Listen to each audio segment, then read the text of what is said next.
So an update on our fawn gate thing that we did. This is exactly what I was talking about. So if you have any of the woven sheep fence like this on your property, you can see these little squares on it. And what it is a fawn killer. What happens to them is when they're little, they can't make the jump over top of the fence. So when they're smaller, they can jump through these holes, right? So they get used to going in and out, jumping back and forth. And what happens as they get a little bit older, they still aren't big enough to jump over the entire fence. So what they do is they still try to jump through there.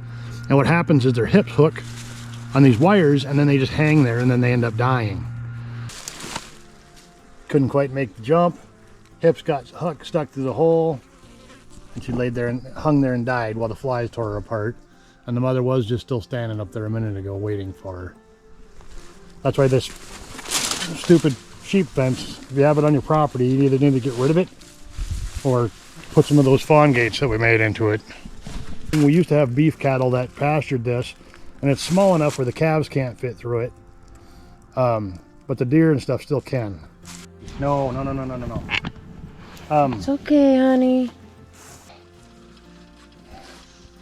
Okay, here, I want you to hand this to me once I get her head covered up so she calms down. Her leg is... You're okay. Easy. Okay. Hang on, baby. Okay, you got her? I gotta move her. Move her leg over a little bit.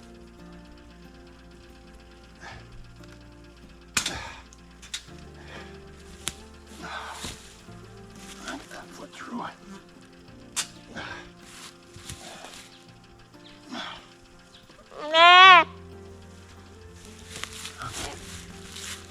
This leg is fucked up or not? It is. There.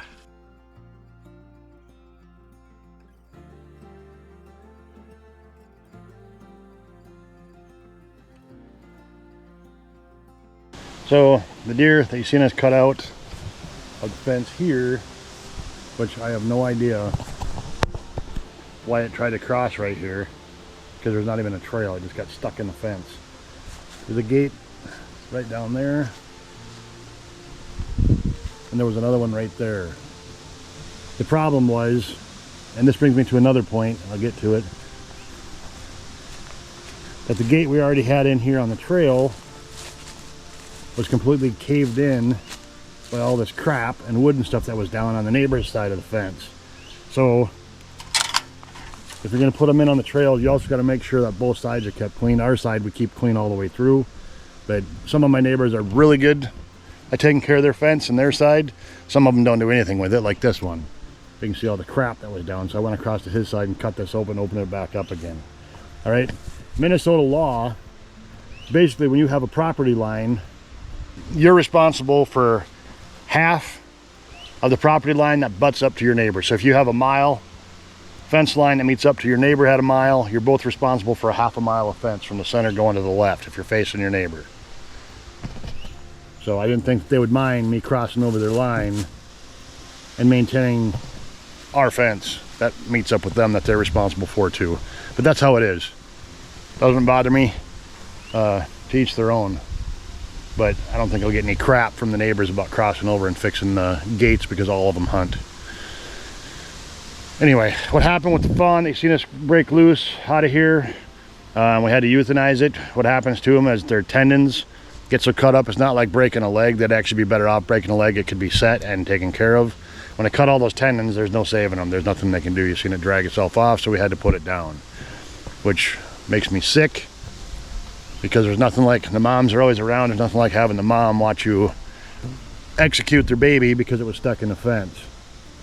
So get out there, get off the couch, and take care of these.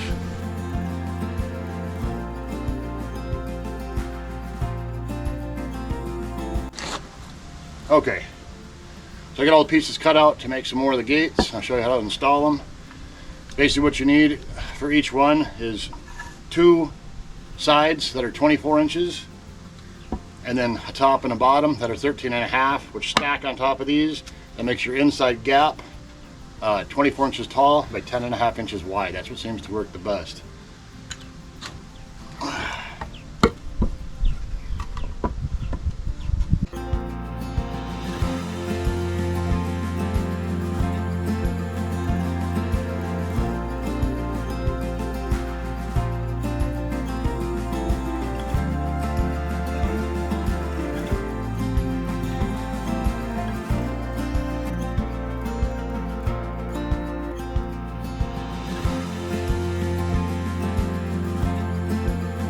So that's it. Now we'll take these out there and I'll show you how to install them in the fence. That's all you got to do. I'm going to spray the faces black with spray paint just so they see the symbol. They start recognizing it anywhere along the fence line. All right, I'll show you how easy these are to install quick. Basically, you can see the trail coming through. All the major trails where we usually put them. So what I'm going to do is cut a square out of here. Basically, to make these fit the way I got them sized, is you got to take out 2 squares, 2 squares, 2 squares, and then it should flip down, and then the thing will slide in there. And I'll show you how I do it here in a second.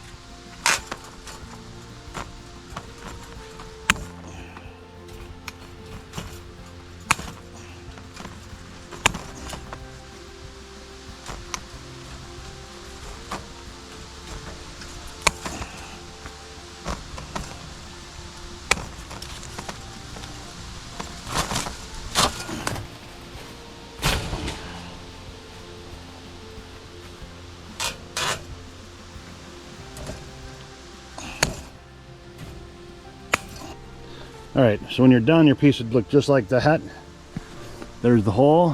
Now I'm going to push that into the fence, and then we'll tack it in place with some just plain old fencing staples. I'll show you what it looks like when it's done. So once you got it cut in through your fence like that,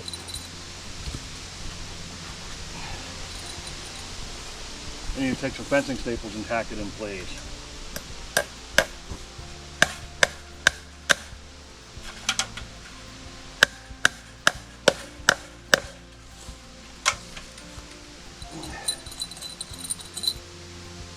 Deer flies are nasty.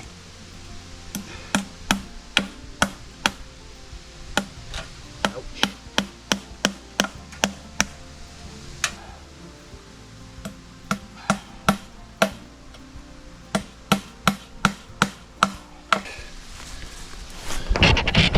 So that's it. If you have cattle or something like that that are actually pasturing the land, you probably want to put a few more staples in it, but we don't anymore, so just a few staples in there is all it needs. I am going to cross over, trim some of this back. You can see the trail. I want to make sure they keep using the trail, and cut some of this crap out of here, out of the front, and that's it. That's all you got to do.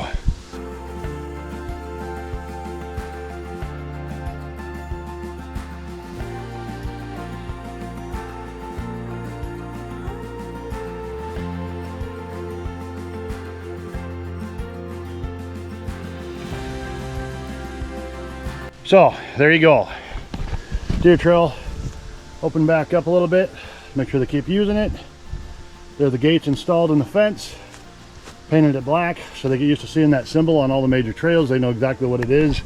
I've watched them go through one, turn around, come right back, and go through the other one. So they do work. It just takes a little bit of effort to get out there and put them on all your major deer trails, and stops them from getting stuck up in the fence and dying. Yes, I do deer hunt. Not so much for racks anymore. I've got a decent one that I have mounted. I don't need 50 deer heads on the wall. Don't really care. When we do need meat, I'll go out and hunt it though, because it is very healthy meat. But that's the difference between making a humane kill and having something hang there and suffer while the flies tear it apart. Because you never know when that huge trophy buck that you've been after could be the one that's sitting there hanging in the fence and never made it to that size. So you'll never see the full potential of your property until you start managing it and looking out for things like that and taking care of stuff. Okay, so before I hear anything in the comments, dude, you just put spray paint and chainsaw oil and human scent all over their trail, they're gonna quit using it.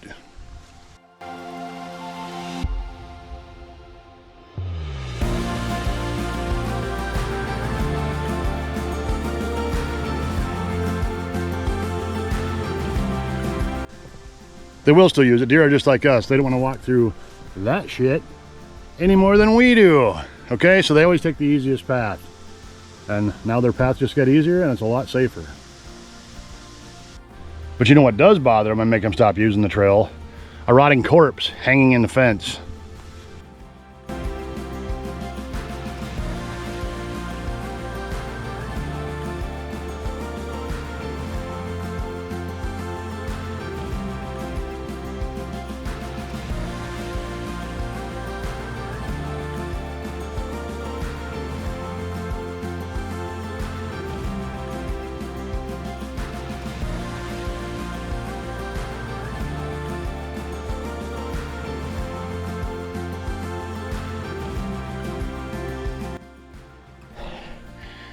There we go. That was the final section of fence where the other dead one was hanging. I brought in the big guns on that one, the Bobcat, and grabbed it and lifted it, kind of pulled it out of some of the vines, but I don't know if that made it easier or worse, because then it embedded itself into everything, so I ended up cutting it into a lot smaller pieces. But there we go. Another big chunk of fencing taken out of there. But that was it. Here's my piles. All that and all of that. Now gone to be recycled and probably turned into a Dodge. That's where their metal comes from. That's it. Hope you guys learned something, and we'll see you on the next one.